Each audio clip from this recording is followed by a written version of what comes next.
Queridos, abra a tua Bíblia em Colossenses e deixa aberta aí na carta de Paulo aos Colossenses. Obrigado, Mário. Deixa a tua Bíblia aberta, nós vamos usar e vamos estudar essa carta hoje. Então é importante que você possa ter a tua Bíblia aí, se não acompanhar aqui na tela, mas também é importante que você aprenda a fazer as suas anotações, rabiscar, grifar, se assim for necessário, para facilitar o teu estudo depois, né? Hoje, com a tecnologia, nós perdemos esse hábito. É ruim, mas se você puder aí na sua Bíblia fazer as suas anotações, rabiscar, é muito importante, né? É muito importante isso. Então, nós vamos estudar a carta de Colossenses hoje. Esta é uma carta que foi escrita por Paulo na primeira prisão dele, lá em Roma, no ano de 60, entre 60 e 62, né? Na mesma época que ele escreve aos Colossenses, ele escreve essa carta também aos Efésios, também ele escreve aos Filipenses, que foi a carta que nós estudamos no último culto. Ele também escreve a carta a Filemon, que é uma carta pessoal. Então, durante essa prisão de Paulo, é a primeira prisão dele em Roma, lembrando que entre a primeira e a segunda, a primeira prisão, ela foi um pouco mais tranquila, porque ele fica numa casa guardado por um soldado, e ele tem então liberdade de receber pessoas, e isso facilitou muito a vida de Paulo ali naquele momento. Inclusive, ele tem um companheiro que é Epáfras, que a carta de Colossenses cita Epáfras, que é o fundador dessa igreja lá em Colossos. Paulo não fundou essa igreja. Essa é uma das poucas igrejas que Paulo não fundou. Inclusive, ele não conhecia a igreja de Colossos. Essa é uma informação bastante interessante para nós que estamos estudando as cartas de Paulo, as igrejas que ele fundou ou que de alguma forma ele influenciou. E Colossenses é uma dessas igrejas. Ela é fundada por Epáfras e não por Paulo.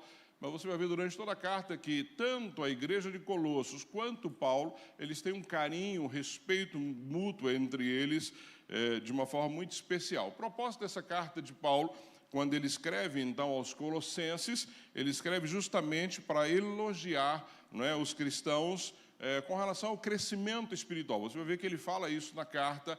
Era uma igreja que crescia, era uma igreja que tinha um foco em levar as boas novas a todos os lugares. Então, Paulo elogia esse crescimento dessa igreja e também Paulo alerta a igreja de Colossos sobre os perigos das heresias. E eu fico impressionado que cada carta que nós escrevemos, Paulo está trazendo alertas que são tão atuais nos dias de hoje. Mas aqui ele está alertando aos crentes de Colossos a tomarem cuidado com as heresias. Então, essa carta tem dois motivos: elogiar esta igreja que crescia de forma saudável, mas também alertá-los com relação às heresias que naquela época já começavam a aparecer e que vocês vão ver que algumas delas são muito semelhantes ao que nós vivemos hoje nos nossos dias. Então, esse é o intuito desta carta que Paulo, então, escreve. Essa é uma carta centrada em Cristo, talvez seja a carta mais cristocêntrica que Paulo escreveu de todas as suas cartas. Você vai ver que ele faz citações, é uma carta que a centralidade dessa carta é Cristo, e isso fica de uma forma muito clara, e nós vamos entender isso juntos. Então, começando aí, Paulo começa essa carta mostrando o poder transformador do Evangelho. Já está aí nos primeiros versos do capítulo 1, quando ele diz assim: Paulo, apóstolo de Cristo Jesus, acompanhe comigo na tela, na tua Bíblia, Paulo, apóstolo de Cristo Jesus, pela vontade de Deus, né, irmão de Timóteo. Então, Paulo começa mostrando o poder do Evangelho. Então, ele está dizendo: olha, eu sou apóstolo de Jesus, não por vontade própria, mas por vontade de Deus. Mostra quem ele era, e todos nós aqui sabemos e já conhecemos a história de Paulo, ou seja, enquanto ele era Saulo, o que ele fazia, quem ele era e quem ele se tornou a partir do Por isso que ele deixa claro isso. Paulo, apóstolo por vontade de Deus, não por homens, não porque alguém me consagrou, não porque alguém me disse, não porque alguém mandou uma carta me declarando apóstolo, mas apóstolo pela vontade de Deus. Isso, querido, para a nossa vida, você é quem você é pela vontade de Deus. Ele te alcançou. Basta olhar para a tua história, para a tua vida, quem você era e quem você é hoje. Então, ele já começa mostrando que esse evangelho, o evangelho que ele pregava, o evangelho que os outros apóstolos pregavam, o evangelho que você prega, é um evangelho que transforma vidas. Transforma vidas, transformou a sua, transformou a minha. E ele então endereça essa carta aos santos e fiéis irmãos em Cristo que estão em Colossos. Ele usa duas palavras aí bastante interessantes. Primeiro ele diz, aos santos. E aí nós usamos hoje talvez essa figura do santo de uma forma muito equivocada. E aqui eu não estou dizendo do santo imagem que nós temos por aí, não. Eu estou dizendo do santo, eu e você. Santo são aqueles que são separados, ser de santo porque eu sou santo. O Senhor Jesus diz isso. Ou seja, nós hoje usamos isso de uma forma equivocada. Eu não sou santo, não sou santo, não sou santinho, não. Mas a palavra diz que nós somos santos, separados, e temos que levar uma vida e buscar uma vida em santidade. Então, quando Paulo fala, olha, aos santos que estão em Colossos, é o mesmo que ele diz assim, aos santos que estão em Santo André. A mim e a você, santos em Cristo Jesus, santificados pelo Senhor, numa vida de santificação. Então, para quem é a carta? Para nós, santos em Santo André. E ele continua, né? Irmãos em Cristo que estão em Colosso. Então, quem são essas pessoas? Santos e que estão naquele momento em Colosso, santos e que estão hoje em Santo André, santos que estão em São Bernardo, santos que estão em São Paulo e assim por diante. Então, essa carta é para todos os santos, aqueles que são separados, não é? Para viver uma vida longe do pecado, para viver uma vida de busca de santificação, para viver uma vida fazendo a vontade de Deus. Então, essa é a primeira característica que Paulo traz nessa carta, que é interessante para mim e para você. Outra coisa que ele traz aí, que você pode acompanhar comigo, e a gente pode fazer uma avaliação se essas marcas estão na nossa vida, são as marcas da igreja de Colosso, que toda igreja precisa ter. Olha que interessante. A primeira marca desta igreja está aí no verso 4. Veja comigo o verso 4 do capítulo 1. Olha o que ele está dizendo aí no verso 4 do capítulo 1. Ele está dizendo assim, pois temos ouvido falar da fé. Então, a primeira característica de uma igreja é uma igreja de fé, uma igreja que crê, uma igreja que não abre mão disso. E ele continua, que tem por todos os santos. E a segunda característica, por causa da esperança. Uma igreja que crê nesta palavra, uma igreja que tem esperança e sabe para onde vai. Um crente que sabe o que está vivendo e por que está vivendo e para onde ele está caminhando. E a terceira característica aí que ele deixa claro é o amor. Então ele continua, só voltando, pois temos ouvido falar da fé, a primeira característica de uma igreja madura, ou de uma vida de maturidade, que vocês têm em Cristo Jesus e do amor que vocês têm por todos os santos. E aí no 5 ele diz assim, por causa da esperança que lhes está reservada no céu, a respeito do qual vocês ouviram por meio da palavra da verdade o Evangelho. Fé, esperança e amor. Essa é uma característica de uma igreja saudável. Quando ele escreve aos Tessalonicenses, que é a próxima carta que nós vamos estudar, ele usa a mesma tríade. Um povo que tem fé, esperança e amor. Mas é interessante que quando ele escreve aos Coríntios, lá, se você observar lá 1 Coríntios 13, que é exatamente quando Paulo fala do amor, ele traz uma descrição linda do amor, ele termina esta carta lá, ele termina o capítulo 13 de 1 Coríntios, falando que e permanecem o quê? A fé, a esperança e o amor. E ele diz que o mais importante é o amor. Por que ele escreve para 1 Coríntios e fala sobre o amor? Porque a igreja de Coríntios era uma igreja que tinha todos os dons, mas não amava de fato.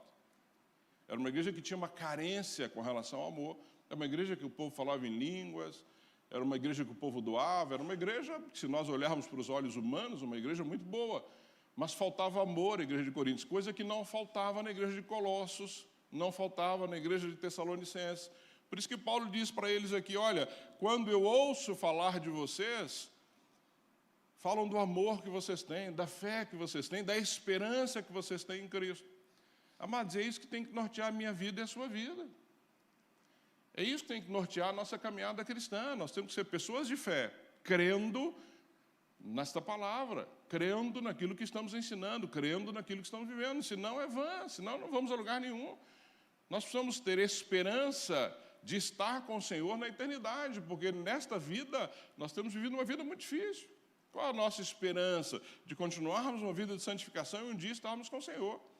E o que Ele espera de nós? Amor uns para com os outros, cuidado uns com os outros.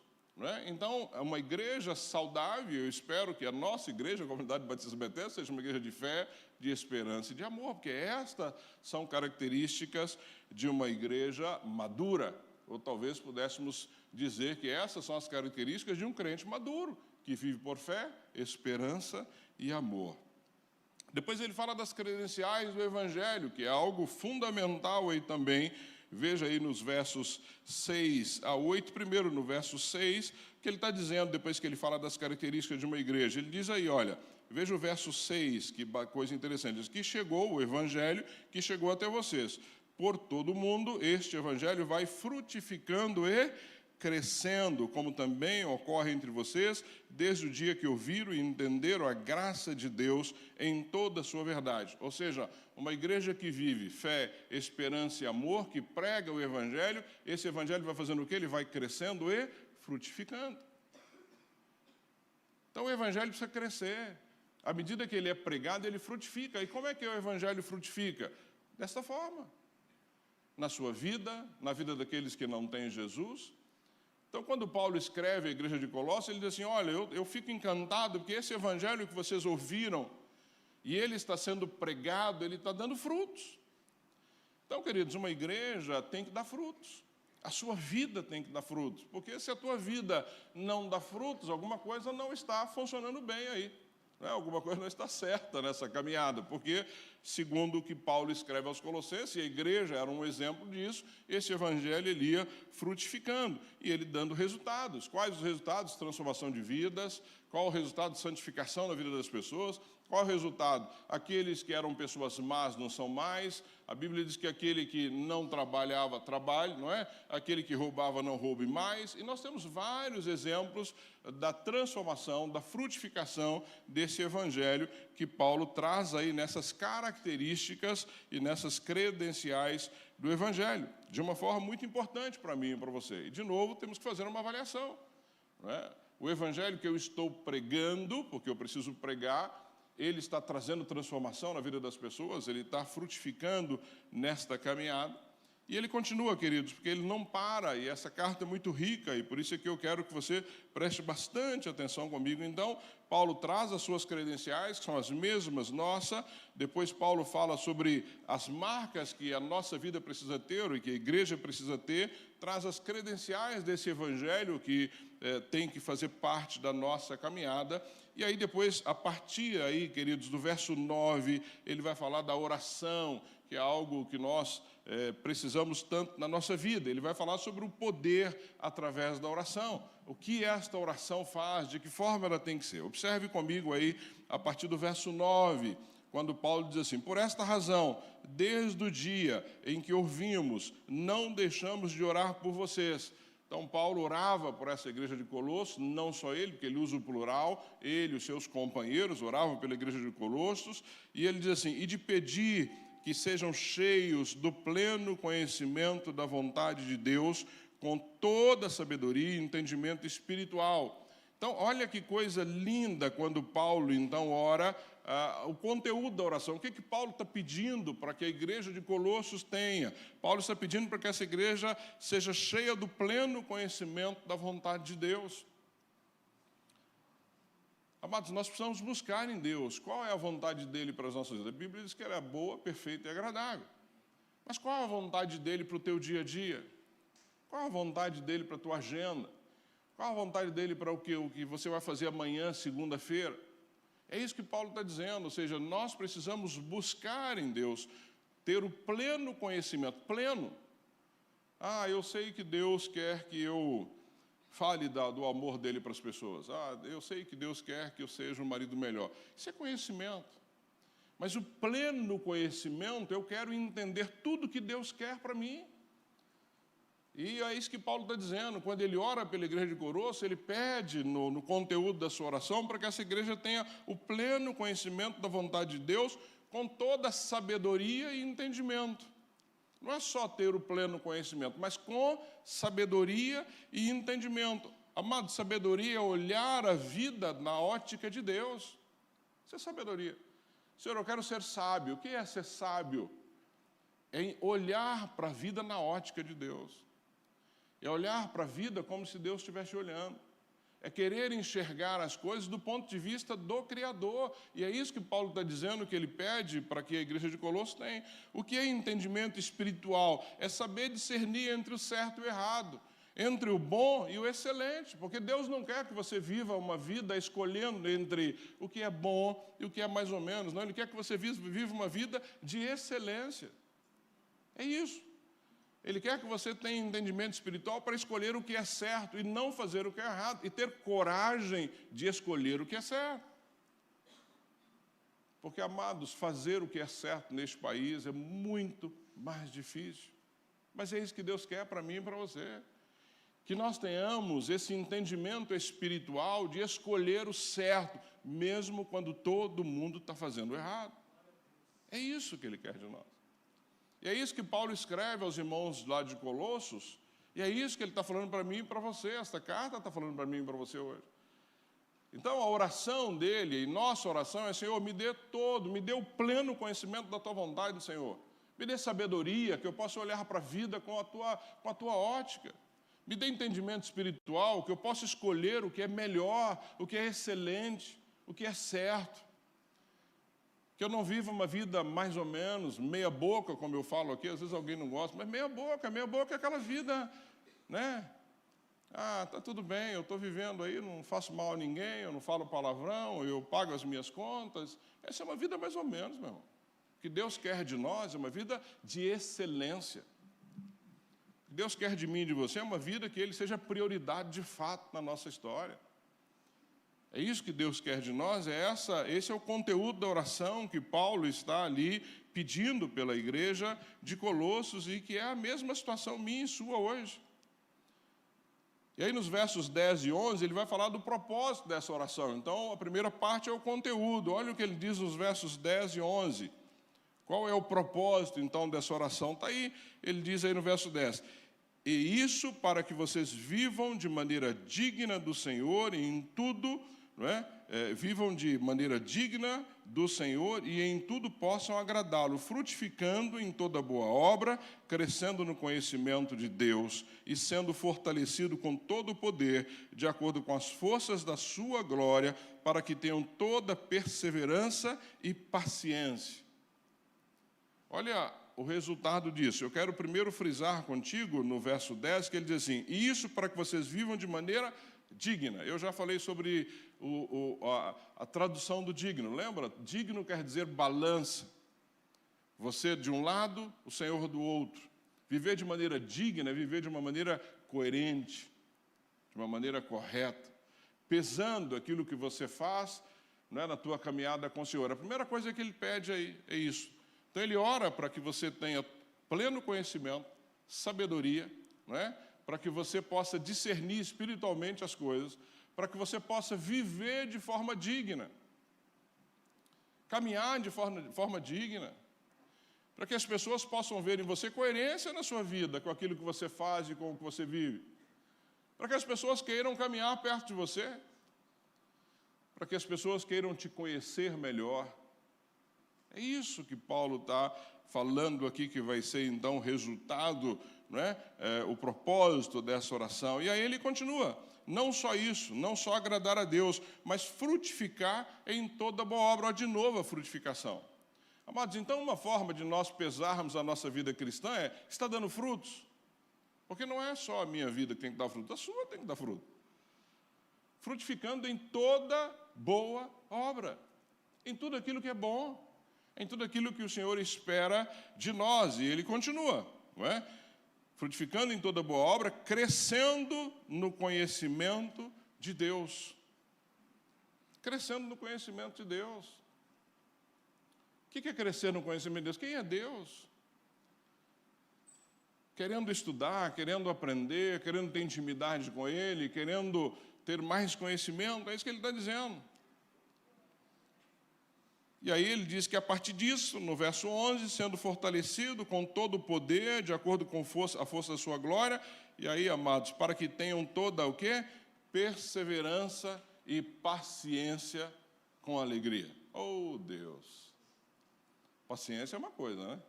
Com alegria é outra completamente diferente. É isso que Paulo está ensinando.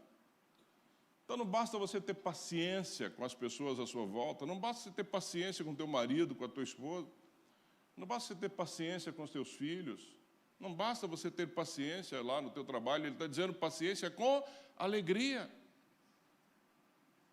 Com alegria. Perseverar, o que é perseverar? É dar um passo a mais, não é? É andar uma milha a mais.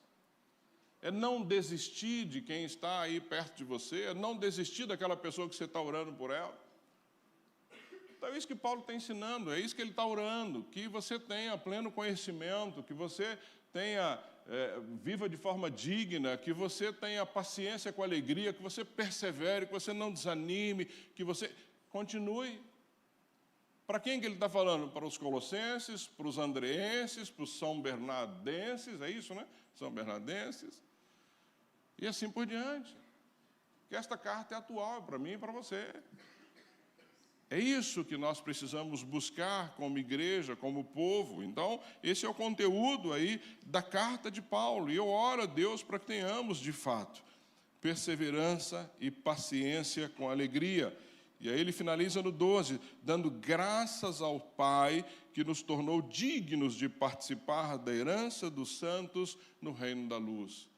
Essa oração linda que Paulo faz aí pelos colossenses e que tem que ser a tônica da minha vida e da sua vida. A partir disso, queridos, ele vai falar da magnífica obra de Cristo. Por isso que eu disse que é uma carta cristocêntrica.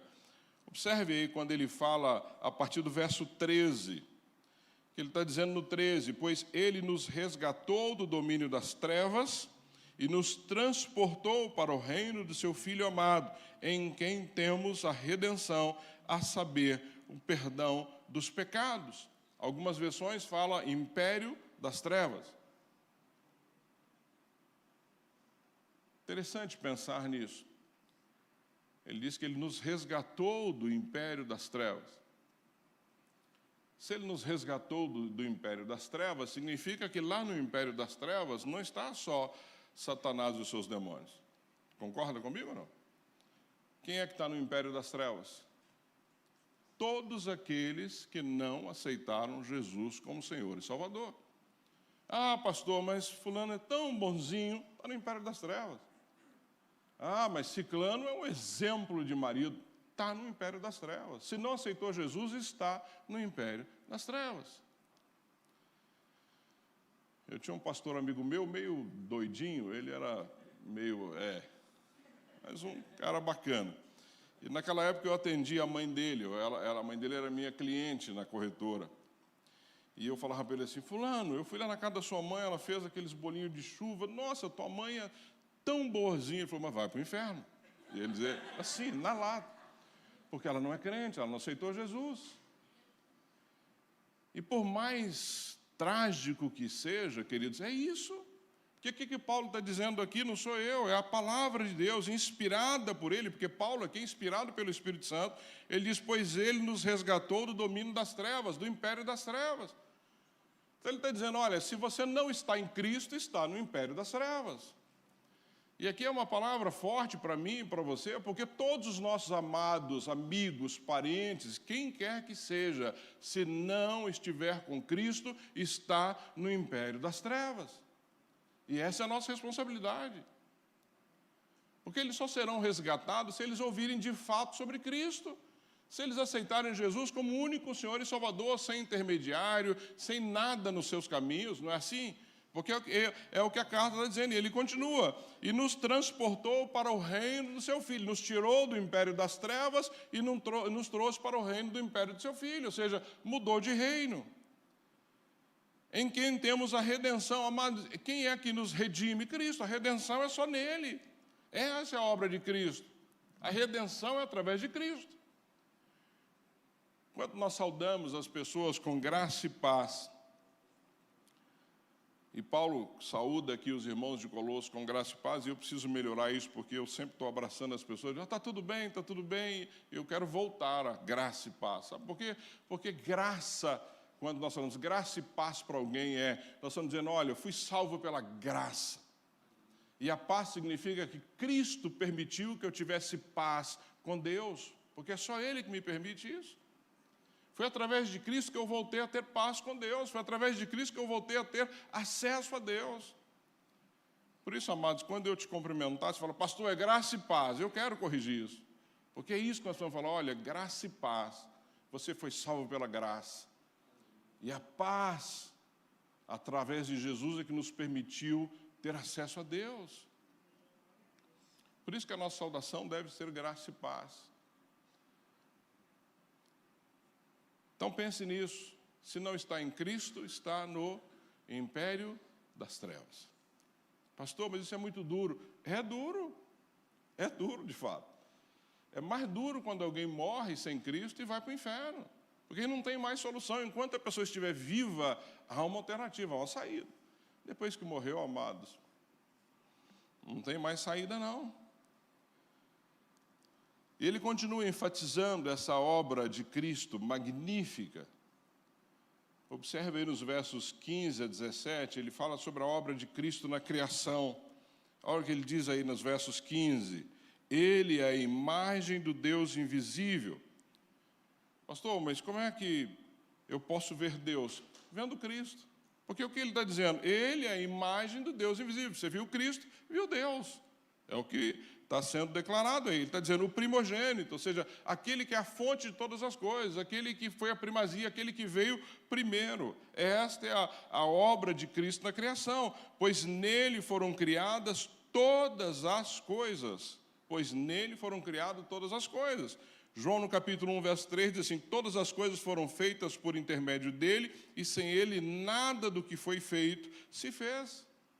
Primogênito, aquele que criou todas as coisas. Ele continua, nos céus, na terra, as visíveis, as invisíveis, sejam tronos ou soberanias, poderes ou autoridades, todas as coisas foram criadas por ele e para ele. Ele, aí no verso 17, ele antes de todas as coisas e nele tudo subsiste, ou seja, ele é o sustentador de todas as coisas. Amados, dá para imaginar o universo e tudo que foi criado é sustentado por ele, porque foi ele que criou. Às vezes nós temos uma noção muito pequena de quem é Cristo. Ele é todo poderoso, ele que criou todas as coisas, ele que sustenta todas as coisas, é ele que permite que todas as coisas sejam como são.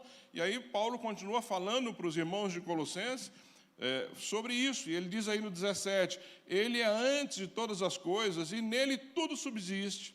No 18, ele é a cabeça do corpo, que é a igreja. É o princípio e o primogênito entre todos os mortos, ou o primogênito entre os mortos. O que ele está querendo dizer aqui? Alguns ressuscitaram, nós sabemos disso, Lázaro e tantos outros ressuscitaram quando lemos a palavra. Houve ressurreição, sim, mas ele está dizendo que o único que foi ressuscitado com o corpo glorificado é Cristo.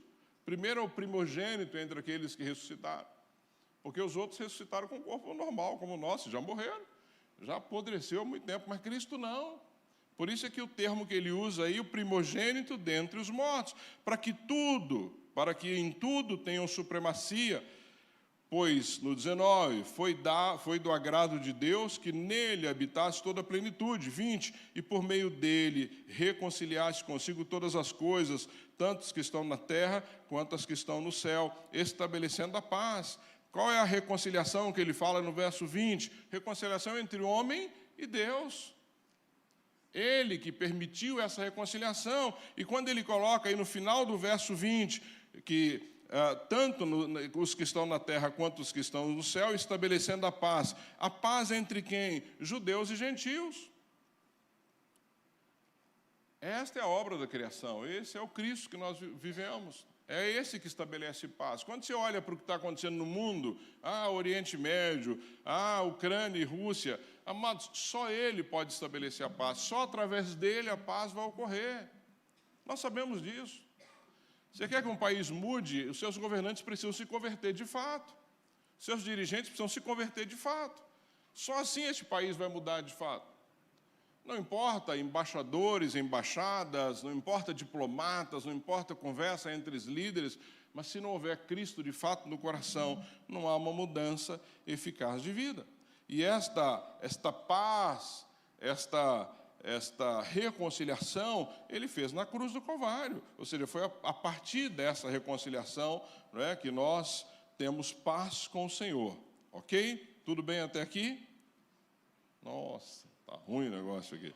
Tudo bem até aqui? Tranquilo? Tranquilo? Então vamos continuar. Ele continua, e Paulo continua, então, nos ensinando, a partir dessa carta, ele vai falar sobre marcas do ministério dele, de Paulo. Então, ele fala da igreja, suas características, a obra suprema de Cristo na cruz do Calvário, e lá, a partir do verso 24, ele vai falar sobre esse ministério que ele tem, não é? No verso 24, ele traz um termo que pode assustar muitos de nós, porque ele diz assim: agora me alegro em meus sofrimentos por vocês, e completo no meu corpo o que está, né, o que resta das aflições de Cristo em favor do seu corpo, que é a igreja.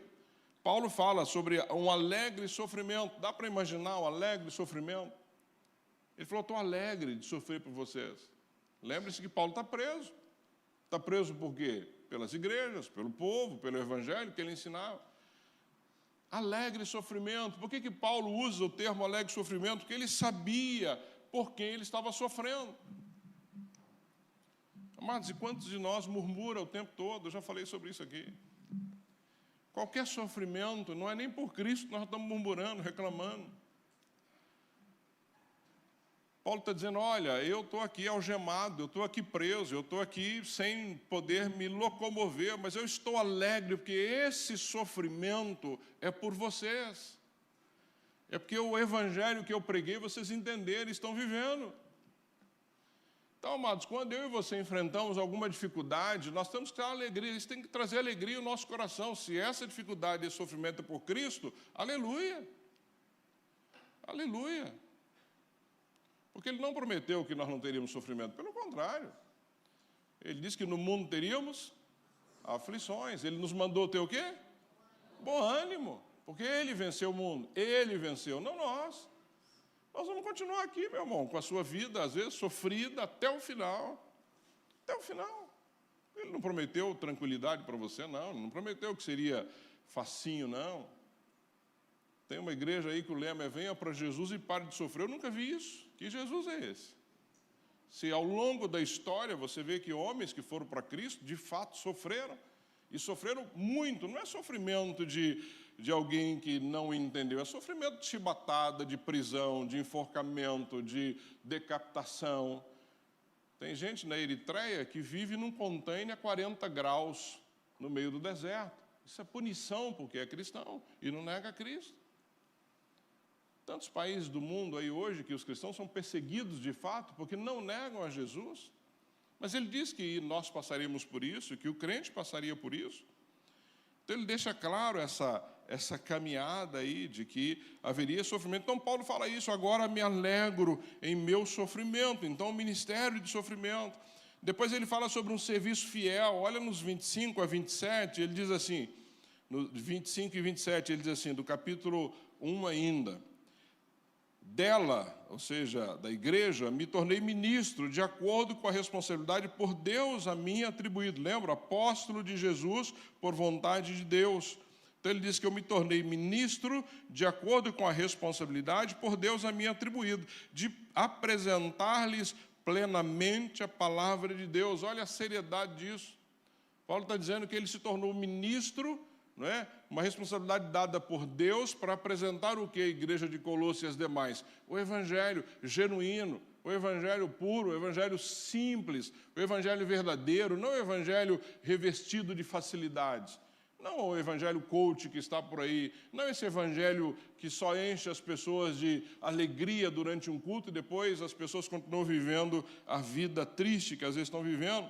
E ele continua no 26, o mistério que esteve oculto durante épocas e gerações, mas que agora foi manifestado aos seus santos. Esse mistério que Deus deu a Paulo, o privilégio de compartilhar com outros, é isso que ele está dizendo, ou seja, um ministério fiel, não um ministério embasado em benefícios, não um ministério que eu prego aquilo que agrada a vocês, porque aí vocês vão me dar uma vida boa. Não, Paulo está dizendo, olha, eu sou um ministro fiel à palavra de Deus. Não importa se isso vai trazer para você algum desconforto ou não. O evangelho traz desconforto, amados. O Evangelho traz desconforto para a nossa vida, porque ele confronta a forma que nós estamos vivendo com a forma que Deus quer que vivamos. E isso muitas vezes é desconfortável. Então Paulo está falando desse ministério fiel que ele tem. Depois ele fala sobre o ministério de zelo pastoral. Veja aí no verso 28, que ele diz no 28. Nós o proclamamos o quê? O Evangelho, que ele está dizendo no 28, advertindo e ensinando a cada um com toda a sabedoria, para que apresentemos-nos todos homens perfeitos em Cristo. Ou seja, ele está dizendo, olha, nós apresentamos e proclamamos o Evangelho, advertindo e ensinando, para que todo homem seja o quê? Perfeito. Perfeito em Cristo. Então, o Evangelho não é para ser apresentado de uma forma light. Ele é para ser apresentado como ele é. Sem medo, sem receio. Ah, pastor, mas aí vai magoar as pessoas. Amado, eu prefiro que você ande magoado e que acerte a sua vida com Deus, do que você ficar aí todo felizinho, alegre comigo. Não quero ninguém alegre comigo indo para o inferno, não. Quero pessoas que queiram levar Deus a sério, de fato. E a palavra nos confronta.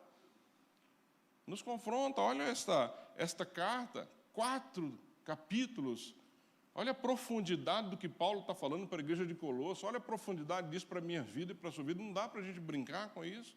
Não dá para olhar com isso e falar assim, foi uma carta que ele escreveu lá. Não, uma carta inspirada por Deus e que ela é atual para mim e para você nos dias de hoje. É um alerta para as nossas vidas.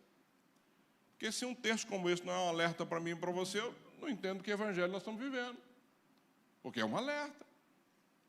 E ele está dizendo exatamente isso. Nós o proclamamos, advertindo e ensinando a cada um com toda a sabedoria, sabedoria de Deus, para que apresentemos todo homem, todo, eu e você, perfeitos em Cristo. Perfeitos em Cristo. É isso que ele está deixando claro aí.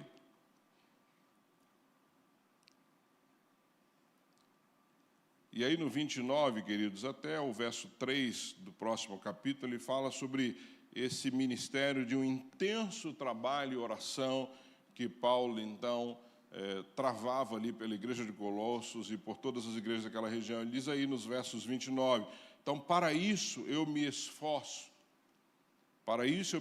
lutando conforme a sua força, que atua poderosamente em mim. Quero que vocês saibam, no verso 1 do capítulo 2, quero que vocês saibam quanto estou lutando por vocês, pelos que estão em Laodiceia e por todos os que ainda não me conhecem pessoalmente. Fica claro que ele não conhecia o povo de Colossos. Esforço-me para que eles sejam fortalecidos em seu coração, estejam unidos em amor, alcance toda a riqueza do pleno entendimento de novo, a fim de conhecerem plenamente o ministério de Deus, a saber, Cristo. Olha que interessante, Paulo está dizendo, olha, eu me esforço, eu estou lutando, eu estou batalhando com toda a força, para que vocês busquem o pleno conhecimento de Cristo, para que vocês vivam de fato isso, lutando por vocês, sem conhecê-los. Por quantas pessoas você ora mesmo sem conhecer? Isso aqui foi um tapa na cara para mim quando eu li. Eu falei, Deus do céu, né? Orar por quem a gente conhece é tão fácil. E por aqueles que você só sabe o nome, que você não encontrou ainda, que você sabe que precisa de Jesus, parente teu distante, um amigo distante, ou alguém que você sabe que precisa de Jesus. E Paulo está dizendo isso aqui. Orando por aqueles que ainda ele não conhecia. E não é orando, falando, Senhor, alcança, em nome de Jesus, amém. Não, ele diz que é lutando com todo o esforço, batalhando por essas pessoas, se esforçando por essas pessoas, para que elas tenham de fato um encontro com Jesus. Essas são as marcas do ministério de Paulo, que tanto são importantes na nossa caminhada. E aí, queridos, depois de tudo isso, ele vai lá para falar sobre os ataques da igreja. Toda a carta de Paulo, ele está nos alertando também contra esses ataques. Veja aí esta igreja sobre ataque. Primeiro veja o verso 4 do capítulo 2. que está dizendo aí no verso 4 do capítulo 2. Eu lhes digo isso, eu lhes digo o quê? Que eu estou lutando, batalhando, orando para que vocês tenham pleno conhecimento de Deus. Então, ele diz aí, ele continua no 4, eu lhes digo isso, para que ninguém os engane com argumentos que só parecem convincentes. Para que ninguém os engane com argumentos que só parecem convincentes. O que quer dizer isso, gente? Homens e mulheres pregando o evangelho que parece verdade, mas não é. Parece convincente. Parece o evangelho genuíno, mas não é o evangelho genuíno. E é isso que ele está dizendo, cuidado, porque estão pregando um evangelho que parece convincente.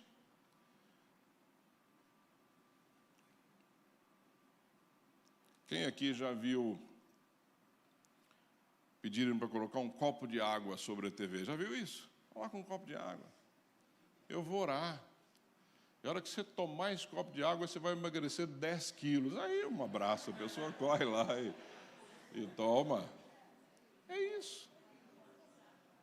Parece convincente, mas por falta de conhecimento da palavra, as pessoas estão olhando para isso como verdade.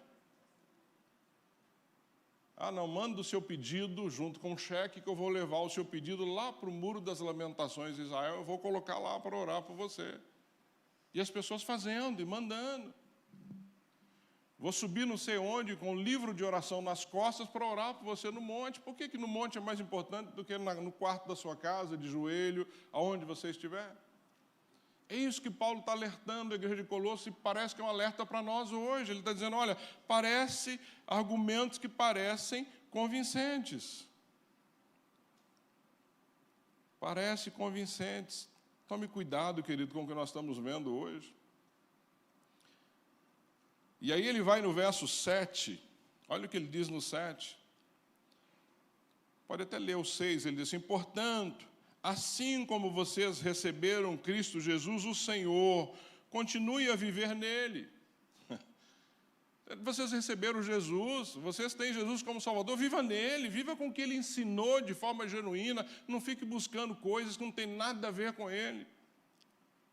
E ele continua enraizados no 7 e edificados nele, firmados na fé, como foram ensinados, transbordando de gratidão. O que ele quer dizer com enraizados, edificados? Ele usa a figura aí de um prédio, de uma árvore enraizada. O que é uma árvore enraizada? Firme, pode vir o vento, balança, chacoalha, mas não cai.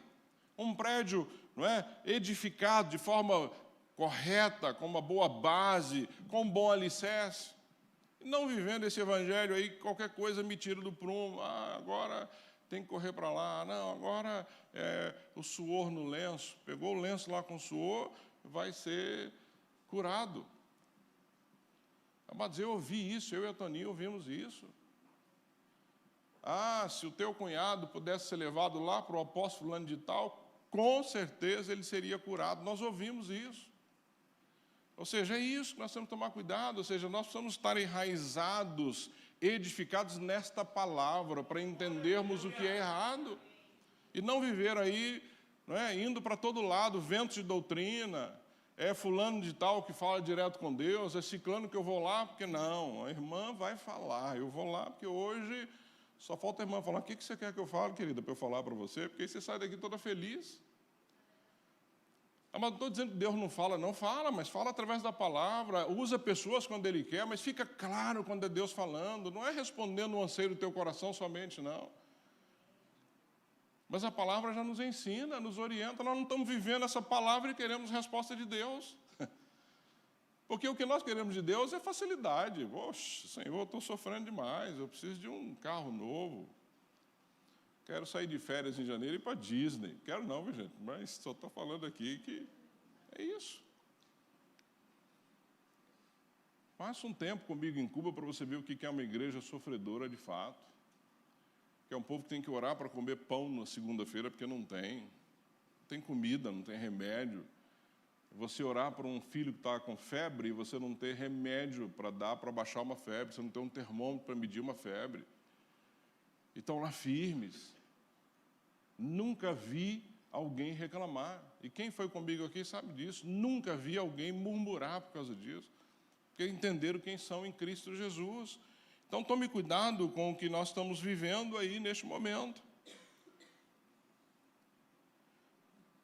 E aí Paulo continua advertindo a igreja, querido, sobre situações que a gente tem visto aí no dia a dia. Ele fala sobre esses perigos, né, enfrentados por esta igreja. Olha quando ele diz aí no verso 8.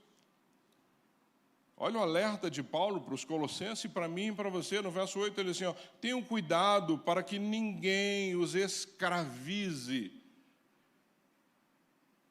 Tenha cuidado para que ninguém os escravize a filosofias vãs e enganosas, que se fundamentam nas tradições humanas e nos princípios elementares deste mundo e não em Cristo. Tome cuidado para que ninguém os escravize. Tome cuidado para vocês não viverem na dependência de homens, ao invés de dependerem de Cristo. É isso que ele está dizendo.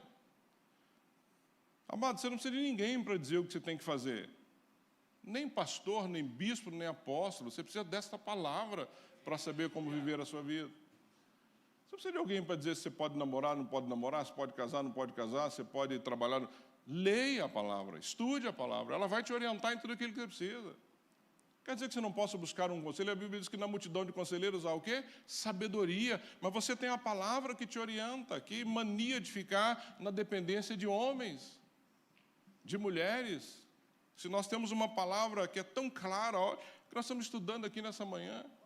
Você tem alguma dúvida do que nós estamos lendo aqui nessa carta de Colossenses? Eu não tive nenhuma ao estudar essa carta. Mas por que estamos vivendo ainda um evangelho na dependência dos outros? Ao invés de vivermos num evangelho que dependa só de Cristo. Algumas versões, queridos, nesse verso 8, quando ele fala de escravizar a filosofias vãs, ele usa um termo interessante que ele diz assim, raciocínios falazes. Raciocínio falaz é o mesmo que mentira que parece verdade.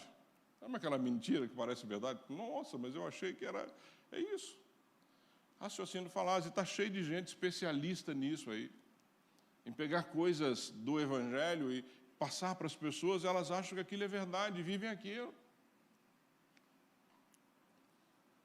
Recentemente eu vi uma matéria, não sei se foi na UOL, acho que foi na UOL, uma dessas influencers cristãs, levou um grupo de mulheres para um hotel no Rio de Janeiro, e o tema do congresso era como encontrar um homem de Deus. É verdade.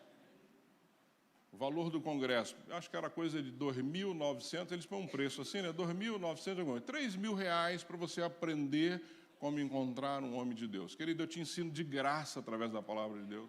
Não precisa pagar nada disso. Eu não preciso nem te ensinar, basta ler a palavra, basta colocar em prática, basta ter paciência, basta crer que Deus vai preparar para você alguém. Mas estava lotado. Lotado. Esses eventos têm fila de espera. Então eu não consegui entender isso. Ah, pastor, mas eles falam de Bíblia, o diabo fala de Bíblia. Está cheio de gente falando de Bíblia, não tem nada a ver com Deus. Nada a ver com Deus. Nada a ver com Deus. Então tome cuidado para você não ser enganado pelas essas mentiras que parecem verdade. Enveredar com armadilhas, é isso que ele está dizendo aí no verso 8. E aí, queridos, ele vai falar de algumas coisas que nós temos que tomar cuidado para não vivermos. Versos 16 e 17, olha o 16 e 17, lembre-se que Paulo está alertando a igreja com relação a essas falsas doutrinas, heresias. Ele diz aí no 16, portanto, não permitam que ninguém os julgue pelo que vocês comem ou bebem, ou com relação a alguma festividade religiosa, ou a celebração das luas novas, ou dos dias de sábado. Paulo está falando aqui sobre legalismo, ou seja, cuidado para não viver uma vida legalista.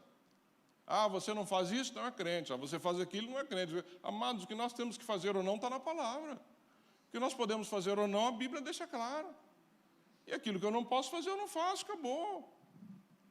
Mas temos que tomar cuidado, por causa, senão nós vamos viver esse legalismo, ou seja, as pessoas vão te julgar pelo que você come ou pelo que você bebe. Ah, não, você come carne de porco, não é crente. Ah, você toma isso, não é crente. Amados, não é o evangelho não é baseado nisso. Então, Paulo alerta sobre o legalismo. Depois ele traz o outro alerta aí, que é bastante interessante para mim e para você, nos 18 e 19, veja os versos 18 e 19, ele diz assim, olha o que está aí no 18 e 19, não permitam que ninguém tenha prazer numa falsa humildade e na adoração dos anjos. Ele está dizendo, a falsa humildade é aquela pessoa que se coloca como, não, eu sou humilde, eu sou, não é? Quem é esse aqui? É o doutor Rodrigo, formado pela Universidade de Jerusalém, com doutorado, pós-doutorado, mas é um servo de Deus. Esse homem é uma humildade em pessoa. É, humildade em pessoa. 52 títulos antes do nome é uma humildade em pessoa. Então é o que ele está dizendo, para que a gente tome cuidado. Ele está dizendo, olha, cuidado, não permita que ninguém que tenha prazer numa falsa humildade. Tem gente que tem prazer nisso. Se passar por falso humilde, alguém simples, humilde, tranquilo, mas não é. O coração dessa pessoa não é nada humilde. E ele continua, e na adoração dos anjos, revelação dos anjos. Eu vi um pastor que estava dizendo que ele foi numa igreja que tinha um banco vazio, outro banco vazio, porque um era do anjo, tinha que deixar o espaço do anjo. Está cheio de gente recebendo revelação de anjos, gente. Quem conhece igreja por aí sabe do que eu estou dizendo. Tem cada coisa aí que você não acredita que as pessoas estão vivendo de fato essas situações. Então ele continua dando essa orientação e os impeça de alcançar o prêmio. Tal pessoa conta detalhadamente suas visões e a sua mente carnal a torna orgulhosa. Então tome cuidado para não vivermos esse sincretismo, essa mistura. Nós estamos agora no momento na história que parece que tudo tudo é tranquilo, pastor. É bom a gente estar junto com outras religiões, é bom estar junto com outras culturas. Cuidado com esse sincretismo. Cuidado ao absorver na sua vida coisas que não têm nada a ver com Deus, que parecem bacana, que parece que não tem nenhum problema. Essa semana eu e a Toninho e o Daniel decidimos assistir alguns vídeos que falam sobre o Halloween. Jesus amado, eu já estava confuso para entender, uma mistura, que é um negócio impressionante. É no mínimo 3 culturas que se tornam uma, e nenhuma delas tem nada a ver com Deus. Nada a ver com Deus. Invista um tempo nisso, invista um tempo em estudar, para você tomar cuidado, para você não viver coisas que nós não precisamos viver e não devemos viver, e não agrada a Deus viver, o que é pior. Então, tome cuidado com essas coisas que aparentemente é tão tranquilinho, pastor, não tem nada, o senhor também é brincadeira, está radical hoje, né? Não é? Tome cuidado. O alerta de Paulo lá para Colossos, queridos, é o alerta para mim e para você nos dias de hoje. E ele fala aí nos versos 20 e 21, olha o que ele está tratando no 20 e 21, querido, a seriedade disso. Veja o que ele está falando no 20 e 21. Ele diz assim, no capítulo 2, 20 e 21. Já que vocês morreram com Cristo para os princípios elementares deste mundo, porque como se ainda pertencesse a Ele, vocês submetem às regras. Olha que absurdo. Não manuseieis, não prove, não toque. Vocês não precisam viver mais isso, é isso que ele está dizendo. Não toque nesta pessoa porque ela está, esta mulher está menstruada. Não toque nessa comida porque foi oferecida a ídolos. Lembra que nós vimos lá na 1 Coríntios sobre os sacrifícios a ídolos? Se eu não sei, meu irmão, você ora e come. Ora e come. Não é? Qual o problema? Eu sei lá onde foi feito isso. Nós vamos tomar café agora na vinda de Guantánamo para Havana. E quem viaja comigo sabe que eu sou um desesperado por café. Sou mesmo, café para mim é vida. E a gente viaja e não encontra café. E aquilo vai me dando uma agonia, né? Quem já foi lá comigo sabe disso. Aí paramos num lugar assim, cheio de carro, era uma parada de ônibus, e aí perguntamos nos lugares, não tinha café, não tinha café. A menina falou, não, naquela banca ali tem, era uma barraquinha. Aí nós chegamos na barraquinha, a pessoa estava, várias pessoas assim, um balcão, uma barraquinha, e a gente ali esperando para tomar o café. E a pessoa terminando de fazer o café. Ela terminou, ela pegou as xícaras, pôs e põe um cafezinho, a gente toma o café. E aí você coloca a xícara lá. Eu achei muito bacana o sistema de lavagem da xícara, porque ela Ó, Ailinho, eu não estou falando mal do seu país, não sabe que eu amo Cuba, não sei onde vocês estão, mas é só uma história. Você põe a xícara no balcão, ela está aqui, deve ter alguma coisa entre ela e o balcão, porque ela pega a xícara e põe de novo, e põe café. Amados, eu tomei 2. Para mim, não quero nem saber. Passou na água, está limpo, entendeu? Então, é isso. Então, a gente tem que tomar cuidado para não toque, não faça, não... E aí você vai viver um evangelho que não tem nada a ver com aquilo, com a liberdade, com a libertação que você teve em Jesus. Ele está vivendo muito voltado para coisinhas que não tem nada a ver com Deus. Então, cuidado, não manuseie, não prove, não toque. Ou seja, todas essas coisas, ele diz aí no 22, essas coisas estão destinadas a perecer pelo uso, pois se baseiam em mandamentos e ensinos humanos. Estas regras, o 23, têm de fato aparência de sabedoria, com sua pretensa religiosidade, falsa humildade e severidade com o corpo, mas não têm valor algum para refrear os impulsos da carne. É o Espírito Santo que habita em nós, é que vai nos ajudar a viver uma vida santa. Viver uma vida santa. Esse é o alerta de Paulo para mim e para você. E isso ele chama de ascetismo. O que é ascetismo, queridos? É abrir mão dos prazeres da vida, de um bom café, não é?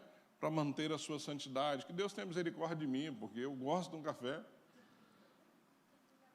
O ascetismo surge com os mosteiros.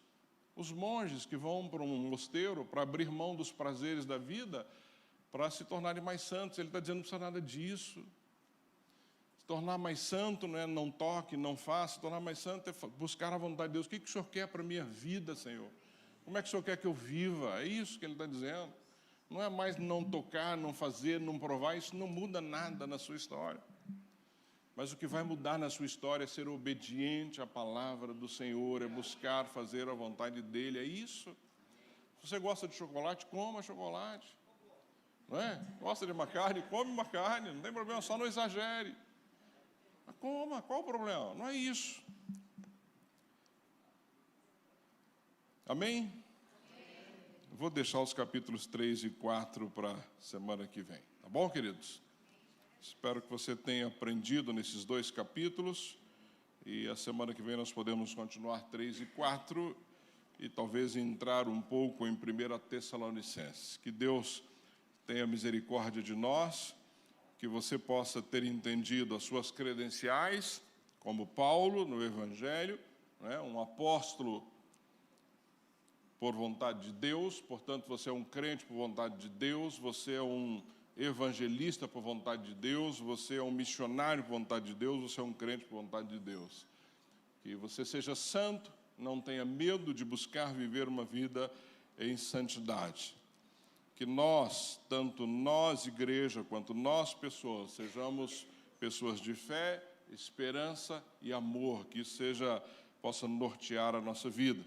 Que o evangelho que ensinamos e pregamos, ele possa produzir frutos, crescer e produzir frutos. Que a nossa oração seja uma oração de buscar, não é, o pleno conhecimento da vontade de Deus nas nossas vidas e que nós sejamos sábios e que tenhamos entendimento espiritual para tudo aquilo que fizermos e que o resultado dessa oração seja que nós sejamos crentes que tenham perseverança e paciência com alegria na nossa caminhada. Que possamos entender aquilo que Cristo fez por nós na obra da criação, da salvação, da reconciliação, da santificação nas nossas vidas. Possamos ter no nosso ministério, um ministério como o do Paulo, né? Um ministério de sofrimento feliz por aqueles que ainda não conhecem Jesus, que tenhamos um serviço fiel, que tenhamos um intenso esforço na nossa caminhada. E que nós, enquanto crentes, possamos ter cuidado com o tipo de vida que nós estamos levando, não nos deixando enredar por essas coisas da vida que não tem nada a ver com o Senhor e que nós tenhamos no nosso coração a certeza de que nós precisamos pregar para que aqueles que estão vivendo no reino das trevas possam vir para o reino da luz e viver de acordo com aquele Cristo que nos salvou. Amém? Abaixa a sua cabeça, eu quero orar contigo. Quero pedir a Deus para que essa palavra fique de fato no teu coração, que ela produza fruto, que traga crescimento para a sua vida e para a sua história. Deus, obrigado. Obrigado por esta carta que Paulo escreve, Deus, aos nossos irmãos que já estão contigo, lá de Colossos, os nossos irmãos colossenses, que é uma carta tão atual para os dias de hoje. Uma carta, Deus, tão importante para nós. Obrigado que o Senhor falou conosco, Pai, nessa manhã. Obrigado que a Tua palavra é tão atual. Obrigado, Deus, porque nós temos a liberdade de poder estudar a Tua palavra de uma forma tão clara, tão aberta, sem medo, sem receio. Deus, faça com que o Teu povo, o povo aqui da comunidade Batista Bethesda, seja um povo, Deus, aberto a ouvir a Tua voz. Que não haja entre nós, Deus, como eu costumo dizer aqui, mimimi, que a gente não fique aí achando que não é para mim, esta palavra é para mim, é para cada um que está sentado aqui, é para aqueles que estão em casa. Que nós possamos fazer na nossa vida, Deus, as mudanças necessárias que o Senhor quer, e que nós possamos viver de fato o Teu Evangelho. Nós possamos estar enraizados, Deus, edificados na Tua palavra. Que nós não sejamos levados, Deus, por essas vãs doutrinas, por essas modas que estão por aí, mas que nós possamos buscar no Senhor, na Tua palavra, direção para as nossas vidas, todos os dias, enquanto o Senhor nos mantiver nessa terra. Por isso, Deus, ajuda-nos e, principalmente, ajuda-nos, Pai, a pregar o Teu Evangelho àqueles que não Te conhecem. Da mesma forma que Paulo orava, inclusive por esses amados que ele não conhecia, Pai, que assim seja a nossa vida. Orar por aqueles que conhecemos, orar por aqueles que amamos e que estão perto e que ainda não Te conhecem, mas orar por aqueles que não conhecemos, muitas vezes pessoalmente, porque estão longe. Ajuda-nos, Pai, nessa caminhada. Ajuda-nos, Pai, a viver um Evangelho verdadeiro. Ajuda-nos, Pai, a viver um Evangelho genuíno. Ajuda-nos, Pai, a viver um Evangelho que agrade ao Senhor. É assim que eu oro, agradecido ao Senhor, Pai, em nome de Jesus. Amém. Amém.